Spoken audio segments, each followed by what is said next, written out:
ॐ सहस्रशीर्षा पुरुषः सहस्राक्षः सहस्रपात् स भूमिं विश्वतो वृत्वा अत्यतिष्ठद्दशाङ्गुलं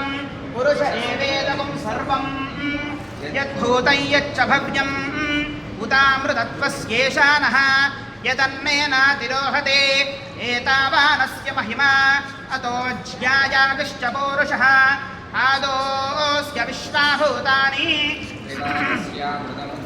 निपादोर्ध्व उदयेत्पुरुषः आदोऽस्येहा भवात् पुनः ततो विश्वं व्यक्रामतो शासनानशने अभि तस्मात् विराडजायत विराजो वधिपूरुषः स जातो अत्यरिच्यत पश्चात् भूमिमथो पुरः यत्पुरुषेण हविषा देवा यज्ञमतन्वत वसन्तो अस्यासीदाज्यम् ग्रीष्म इद्मः शरद्धविः सप्तास्यासन् परिधयः त्रिस्सप्तसमिधः कृताः देवा यद्यज्ञं तन्वानाः अबध्नन् पुरुषं पशुं तैयज्ञं परिहिषि प्रौक्ष्यन् पुरुषं जातमग्रतः अयजन्त साध्यार्षयश्चये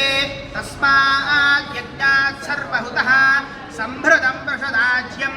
पशुगुस्तागुश्चक्रे वायव्यान् अरण्यान् ग्राम्याश्च ये तस्मात् यज्ञात् सर्वहुतः ऋचः सामानि यज्ञिरे छन्दागुंसि यज्ञिरे तस्मात् यजुस्तस्मादजायत तस्मादश्वाजायन्त एके चोभयादतः गावो हयज्ञिरे तस्माज्जाता अजावयः यत्पुरुषं यददुः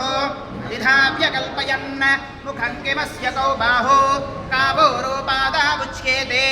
ब्राह्मणोऽस्य मुखमासीत् बाहुराजन्यः कृतः